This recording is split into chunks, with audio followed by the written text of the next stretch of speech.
Where's my sharpener? This shit's gonna cut my eye out. Referring specifically to the number...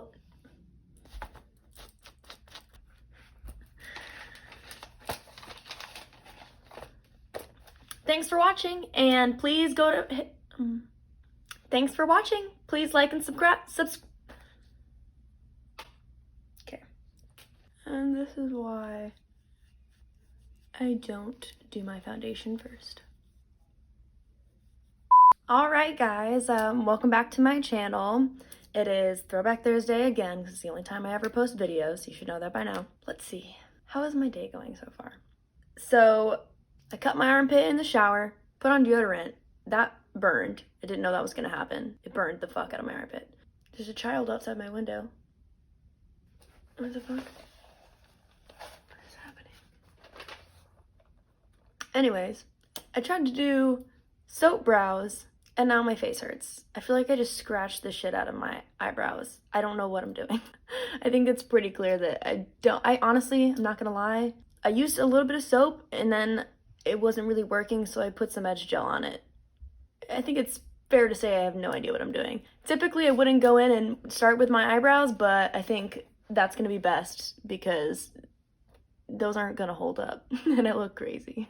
I'm still gonna start off with my primer, just because if I don't, I'll forget. And it's Smashbox BT Dubs, in case anyone cares. And I'll list everything that I use in the comment section below. So because it is Thursday, I am going to be recreating a look that I have done before, and I will post the image, the before and after, or the first attempt and then a couple years after attempt on my Instagram. And if you're curious to see my progress, then you can check that out and follow me on there if you'd like. While I'm recreating this look, I'm going to be talking about loneliness. Yay! Oh my god, I can't wait, right? It's your favorite topic. I know we're so excited to talk about loneliness. It's actually not as sad as it sounds, okay? Once we get into it, we'll talk about how to cope with it and certain tips and tricks that you can try out and experiment with to help you get out of a funk. So the first thing I want to say is that the majority, if not all, of my information for this video comes from the Rise Together podcast. You guys know how much I love Rachel Hollis and her Rise podcast. And this Rise Together podcast is done by Dave Hollis. In this one, it's episode 98. He talks with Dr. Vivek Murthy. Dr. Vivek Murthy. So Vivek is the author of a book called Together, The Healing Power of Human Connection in a Sometimes Lonely World, which is more than relevant right now, I feel like. I have not read his book, but I have every intention of reading it. One of the things that Vivek covers in this podcast is the difference between loneliness, isolation, and solitude. How am I supposed to blend my concealer into my eyebrow without fucking it up? This wasn't on the tutorial. And you can hear my parents stomping around upstairs. Why? Because I'm currently living in their basement. I think that's about as good as it's gonna get on the eyebrows. Vivek describes loneliness as a subjective feeling, meaning the connections that you need in life are greater than the connections that you have. And that imbalance creates the feeling of loneliness. He then describes isolation as an objective term, referring specifically to the number of people that you are surrounded with. As that definition is very similar to the definition of isolation, it has a completely different meaning towards it in the sense that both words have a very similar definition, but it depends on how you feel. It is entirely based off of how you feel about that situation, how you feel about being alone. which makes the words have a different meaning. So when we talk about isolation, we're referring to being alone, to not having anyone around us in a negative sense. Since isolation is a negative version of objectively how many people you are surrounded with, solitude is usually looked at in a more positive light. When we're looking at solitude as being a positive in this different kind of perspective, this is something that's super important for self-reflection, alone time in general. This is your time to kind of relax and reflect on how you're feeling and how you're doing.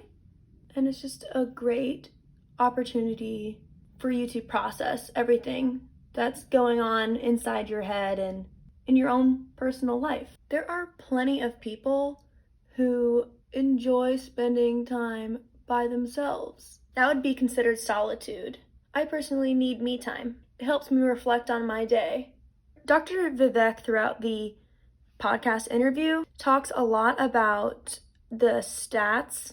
You can Google and look at them, at how many health issues, including stress and anxiety, and early death cases are related to loneliness. He also talks about how common of a feeling loneliness is, as well as the fact that whatever the percentage is of people that say they feel loneliness, there's an additional 25% on top of that of people that feel it and just aren't saying anything, and they're just lying. Because there's a sort of, unfortunately, there's a sort of shame that comes with admitting that you're lonely because you feel like you're defective or something's wrong with you. This feeling of shame that comes with admitting that you are lonely or have felt lonely is very prominent in younger people because typically comes from lack of confidence. Like if you haven't figured out who you are or what your purpose is in life, there's a lot, you feel like you're alone and you don't know what you're doing.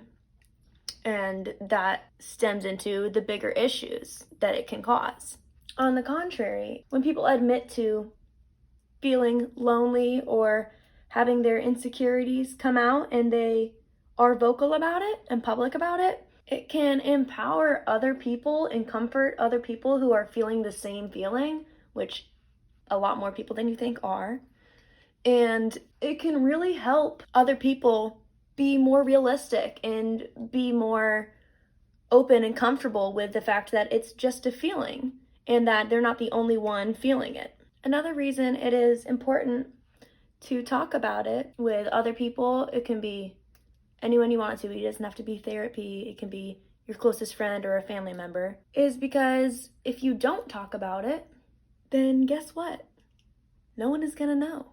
You're forcing yourself to be isolated, which furthers your loneliness because when you're not talking to anyone about it and sharing how you feel and you're not open about that you're feeling lonely, you're forcing more loneliness and isolation on yourself. You're making it a heck of a lot harder for yourself to get over it when you're putting yourself into that hole. You're just torturing yourself. So Vivek had pointed out 2 very simple ways to help cope and work to comfort yourself in times of loneliness. The first one I want to talk about is, I think, directly correlates with, guess what? Intentionality. He explains that if you take the time out of your day, just 15 minutes, to communicate with someone that you love, family, friend, whatever it may be, that in itself will give you a sense of comfort, just doing something as small as talking to someone for 15 minutes. And I say that it relates to intentionality because you can't be on your phone, you can't multitask. The truth of the matter is we can switch tasks, but we can't do 2 things at the same time.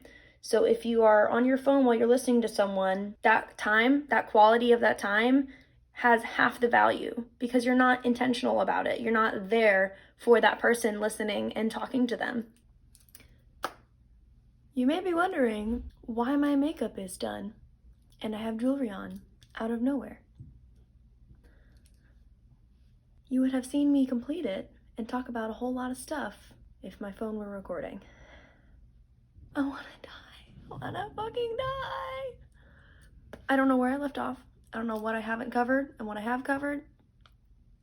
So I'm gonna just pick a place and we're gonna recap really quick before some bad shit happens again.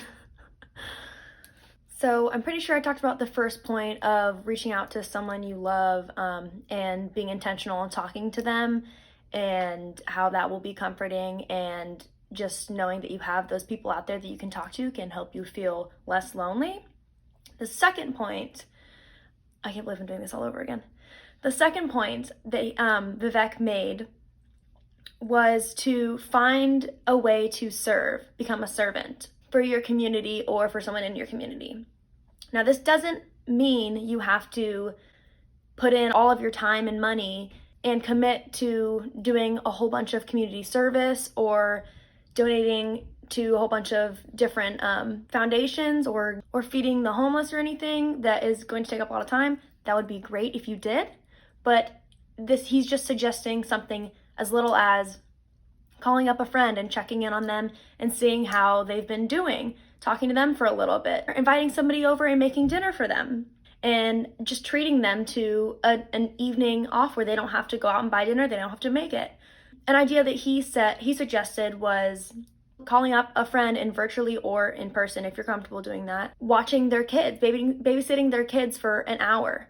Just if, with everything that's going on, if that person hasn't had a lot of alone time or time for themselves with the kids being on lockdown and everything, if you could just take 1 hour off of their hands to let them relax and take some time to themselves, take a bath, take a nap, go exercise, and just play and entertain the kids for an hour, is something that's so small and so easy that makes such a big difference, and it's so important and meaningful to the other person. And when you do that for somebody else, when you give back, it feels good. Doing good feels good. And it can give you a sense of meaning in life. It can give you a little bit more confidence in the fact that you have a purpose here and that you're helping and you're making somebody else's life better and that they are grateful for you. So it really just ties into how it makes you feel, and how making other people feel good can make you feel good. And that will in itself help with your loneliness because it makes you feel important. So I think that's about everything. This is the finished look. I am so sorry. I don't know how much you guys missed, but just bear with me. I hope you guys can retain something from this, and I know that I don't care who you are. Everyone has someone, I shouldn't say that. Most people have someone that they can talk to and someone that cares about them and they care about, that they can reach out to and talk to for a few minutes out of the day and just be intentional. If you're intentional with them, they'll be intentional with you. And you're not actually alone. I know it's tough and sometimes you can't control your feelings, but it's just a feeling. And if you don't have anybody, then reach out to me. I will be more than happy to be that person for you if I can. That would make me so happy. That would make me ecstatic if I could be that for somebody else that is in need. No one has to know. It doesn't have to be a whole thing, but I would love to be your support system. If you don't have anybody, reach out to me and we can chat. We can go on a hike. We can go eat if you want to go spend money, or we can go swimming on the lake. It doesn't matter. Either we can just talk on the phone. I will be there for you if you don't have anyone, or you feel like you don't have anyone who is there for you. I hope you guys like how the look turned out, and happy Thursday. So help me God, it has been a tough one.